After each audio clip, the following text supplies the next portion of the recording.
A continuación, en este tema, veremos estadística. Lo primero que veremos son las medidas de tendencia central, donde están la media, la mediana y la moda. La media la vamos a calcular dependiendo cómo tengamos los datos.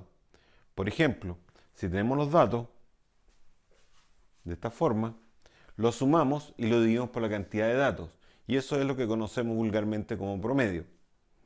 O también se puede llamar media, media aritmética o promedio. Si tenemos los datos donde tenemos cada uno su frecuencia, multiplicamos cada dato por la frecuencia, sumamos esos productos y lo dividimos por la suma de la frecuencia, que es la cantidad de datos. Y eso nos da la media. Si los datos están dados en intervalos, calculamos la marca de clase del intervalo calculando el promedio entre el límite inferior y el límite superior. Esas son las marcas de clase de los intervalos. Multiplicamos cada marca de clase con la frecuencia,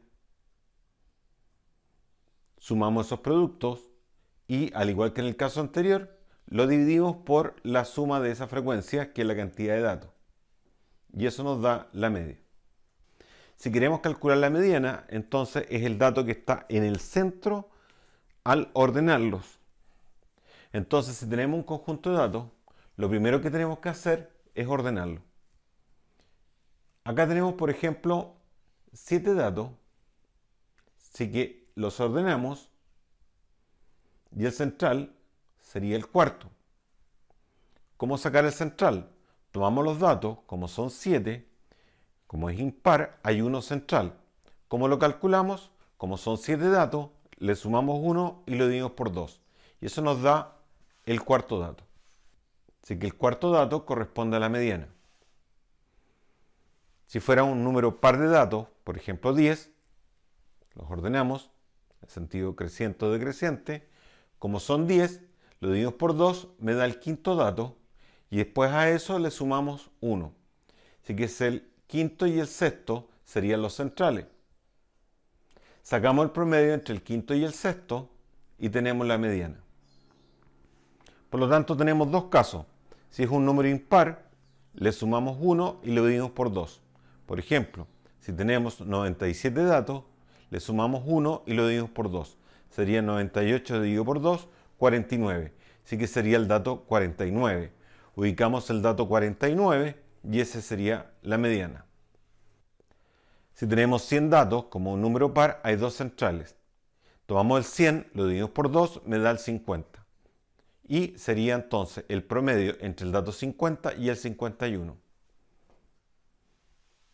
Por ejemplo, acá tenemos 20 datos. Están ordenados en sentido creciente. Como es 20 es par, sacamos el promedio entre el dato 10 y el dato 11. Y esa sería la mediana. La moda es el dato que más se repite. Por ejemplo, acá, el dato que más se repite es el 80. Así que la moda es el 80.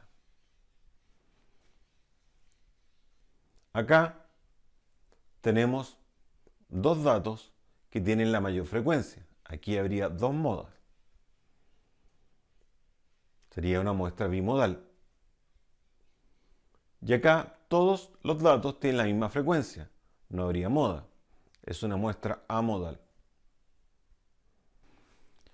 Si tengo los datos en intervalo, yo no puedo determinar en qué intervalo está la moda. Por ejemplo, acá en el segundo intervalo tiene la frecuencia más alta, 8. Pero eso no significa que en ese intervalo esté la moda. Ese intervalo tiene la mayor frecuencia, ¿no? Eso se llama intervalo modal. Pero yo no puedo saber en cuál de los intervalos está la moda. Porque podría haber, por ejemplo, en el primer intervalo, un dato que tuviese, por ejemplo, una frecuencia de 6, y en el segundo intervalo ninguno tenga una frecuencia mayor o igual que 6. Por lo tanto, no se puede determinar en el intervalo dónde está la moda. Solamente puedo decir cuál es el intervalo modal. La media tiene las siguientes propiedades.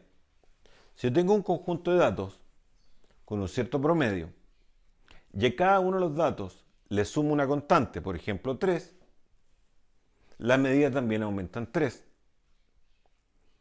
Ahora, si cada uno de los datos los multiplico por 2, entonces la media también se multiplica por 2. En general, si tengo un conjunto de datos y a todos los datos le sumo una constante, la media también hay que sumarle esa constante. Y si cada uno de los datos los multiplico por una constante, entonces la media también queda multiplicada por esa constante. Es decir, la nueva media queda o se altera de la misma forma de lo que hicimos. Si a todos le sumo una constante, la media también se le suma esa constante. Y si todos los datos se multiplican por algo, entonces la nueva media es la media anterior por esa constante. Las medidas de dispersión nos permiten establecer cuán dispersos están los datos. Las medidas de dispersión son 3. El rango, la desviación estándar y la varianza. El rango es la resta entre el dato mayor y el dato menor. Si tenemos este conjunto de datos, el mayor acá es 18 y el menor es 12, por lo tanto el rango es la diferencia entre el mayor y el menor, 18 menos 12, 6. Y eso se conoce como rango. Para calcular la desviación estándar, lo que hacemos es, primero, calcular la media. La media se resta con cada dato, se eleva al cuadrado y se va sumando cada una de esas restas al cuadrado. Se divide por la cantidad de datos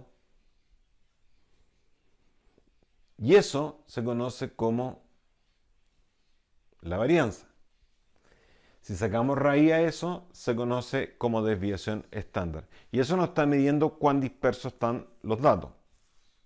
Entre más grande sea la desviación estándar o la varianza, más dispersos están los datos porque están más separados de la media. Acá tenemos los datos con la cierta frecuencia y vamos a determinar cuál es la varianza y la desviación estándar. Entonces hacemos lo mismo que antes. Multiplicamos cada dato con la frecuencia, sumamos esos productos, dividimos por la suma de la frecuencia y obtenemos la media. Ahora, cada dato le restamos la media, lo elevamos al cuadrado y lo multiplicamos por la respectiva frecuencia de ese dato. Y así sucesivamente. Cada dato le restamos la media, lo elevamos al cuadrado, lo multiplicamos por su frecuencia, sumamos todos esos cuadrados y lo dividimos por la suma de las frecuencias, que es la cantidad de datos. Y eso me da la varianza. Si sacamos raíz a eso, se llama desviación estándar.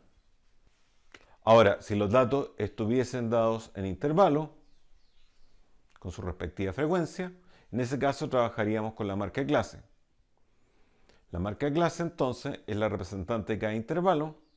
Multiplicamos cada marca de clase con su frecuencia, lo dividimos por la suma de la frecuencia y ahí tendríamos la media a partir de la marca de clase. Ahora que obtenemos cada marca de clase, lo restamos con la media, lo elevamos al cuadrado, sumamos, lo dividimos por la suma de la frecuencia, que es la cantidad de datos, y eso me da la varianza. Sacamos raíz a eso y tenemos la desviación estándar. Supongamos que tengo un conjunto de datos. Ahí está la media, la desviación estándar y la varianza. Si cada uno de los datos le sumo una constante, por ejemplo 2, la media también se le va a sumar 2, como lo habíamos visto. Pero la desviación estándar y la varianza no van a cambiar, porque si le estoy sumando 2 a cada uno de los datos, la media y los datos se van a correr todos en 2 unidades a la derecha. Entonces, la desviación estándar y la varianza no van a cambiar, porque los datos van a quedar igualmente distribuidos con respecto a la media. O sea, las distancias con respecto a la media no van a cambiar. Entonces, en general, si yo tengo un conjunto de datos y a cada uno le sumo una constante, la media va a aumentar en esa constante, si la constante es positiva, y la desviación estándar y la varianza no van a cambiar. Ahora, si a cada uno de los datos los multiplico por una constante k, la varianza va a quedar multiplicada por la constante al cuadrado y la desviación estándar por el valor absoluto de la constante por la desviación estándar que teníamos. Por ejemplo, acá, si estos datos los multiplico por 2 y tenían esa desviación estándar, la nueva desviación estándar va a ser el doble de la que había antes y la varianza va a ser el cuádruplo. Los percentiles indican en buenas cuentas un dato en específico que es mayor o igual que un porcentaje que está indicando el percentil. Por ejemplo, el percentil 40 es un dato que es mayor o igual al 40% del total de datos. Si estoy hablando, por ejemplo, del percentil 20, es un dato que es mayor o igual que el 20% de todos los datos que tenemos. Supongamos acá, tengo 9 datos. Primero los ordeno. Si quiero calcular el percentil 20, calculamos el 20% de n más 1. Como son 9 datos, calculamos el 20% de 9 más 1. O sea, el 20% de 10. Y eso te da un quinto de 10. Y eso es 2. O sea, es el dato del lugar 2. Y ese sería el percentil 20.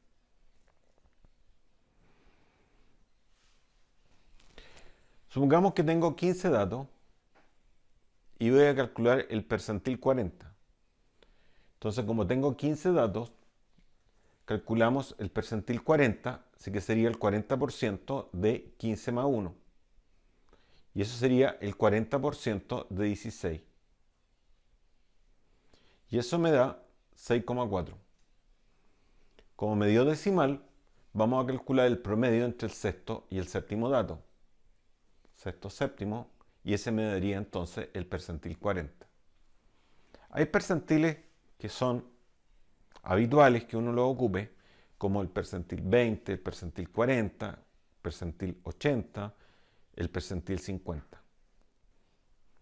Los quintiles van de 20 en 20%. El primer quintil es el 20%, segundo quintil el 40%, tercer quintil el 60%, el cuarto quintil el 80%. Los otros son los cuartiles. El primer cuartil 25% o el percentil 25%, el segundo cuartil el 50% que correspondería a la mediana y el tercer cuartil el 75%. Por ejemplo acá, quiero calcular el tercer cuartil. Como hay 15 datos, sería el tercer cuartil, sería 3 cuartos de 15 más 1. 3 cuartos de 16 y eso es el 12. Ubicamos el dato lugar 12 y ese sería el tercer cuartil. Vamos a calcular algunos percentiles cuando tenemos los datos en intervalo. Por ejemplo acá tenemos 50 datos y voy a calcular el percentil 30. En este caso, cuando calculamos percentiles con intervalos, no vamos a calcular el k% de n más 1. Vamos solamente a calcular el k% de n. Por ejemplo, si quiero calcular el percentil 30 y tengo 50 datos, coloco el 30% de 50, lo cual me da 15. Voy calculando las frecuencias acumuladas y la primera vez que me paso de 15, en ese intervalo va a estar ese percentil. Por lo tanto, el percentil 30 va a estar en ese intervalo. Supongamos que quiero calcular el primer cuartil. El primer cuartil es el 25%. 25% de 50, eso es 12,5. Y esa es la media entre el dato 12 y el dato 13. Veo dónde están el dato 12 y el 13. Hago la acumulada. La primera vez que me paso del 12 y del 13, ahí en ese intervalo están los dos datos. Y saco, entonces puedo concluir que ese cuartil va a estar en ese intervalo. Si yo quiero calcular, por ejemplo, el tercer quintil, un quintil era un 20%, acuérdense, entonces el tercer quintil corresponde al percentil 60. Calculo 60% de 50 y ese es el dato 30. Voy calculando la acumulada y veo dónde me paso por primera vez de 30 o tengo 30 o mayor o igual que 30 y en ese intervalo está. Por lo tanto, el percentil 60 está en ese intervalo, pero no puedo decir exactamente cuánto vale. La mediana, en este caso, tendríamos 50% de 50, eso es 25, y ubicamos dónde está el dato 25. Vamos con la acumulada. La primera vez que me paso de 25, en ese intervalo está la mediana. Pero como les digo, no puedo decir cuánto es, qué valor exacto es. Cuando tengo un diagrama de cajón con bigotes o cajón y bigotes, vamos a tener un rectángulo, un extremo izquierdo, un extremo derecho. El extremo izquierdo está denotando el valor mínimo, el dato mínimo que haya. El extremo derecho del bigote, de la derecha, sería el dato máximo. En el cajón, el extremo izquierdo corresponde al primer cuartil y el extremo derecho al tercer cuartil. Y la línea que está entre medio está marcando dónde está el segundo cuartil, o sea, la mediana. Entonces, en el rectángulo está indicando dónde está el 50% de los datos. El 50% de los datos estaría entre el percentil 75 y el percentil 25, es decir, entre el tercer cuartil y el primer cuartil. Eso se llama rango intercuartílico. El rango intercuartílico es la diferencia entre el tercer cuartil y el primer cuartil. En este capítulo hemos visto entonces las medidas de tendencia central, que era la media, la mediana y la moda. La medida de dispersión, que era el rango, la desviación estándar y la varianza. Y después vimos las medidas de posición, que son los percentiles, donde están los quintiles, los cuartiles y los percentiles en general.